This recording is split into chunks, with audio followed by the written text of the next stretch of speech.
Hey guys, today I'm going to tell you how to set individual message tone in messages in Samsung A17.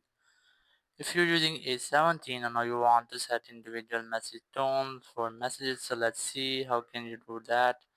First of all, you just have to open your messages app and here just select the conversation for which you want to set message tone. Then I'm going to select this one, just tap on it.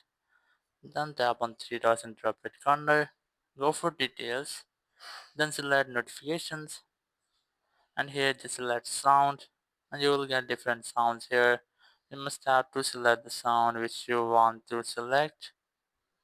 Let's see, I'm going to select this one, just tap on it and here you will get different tones. You can easily select which one you want. So that's how you can easily set individual message tone in messages in Samsung A17. Thank you very much for watching the video. Until next video, bye bye.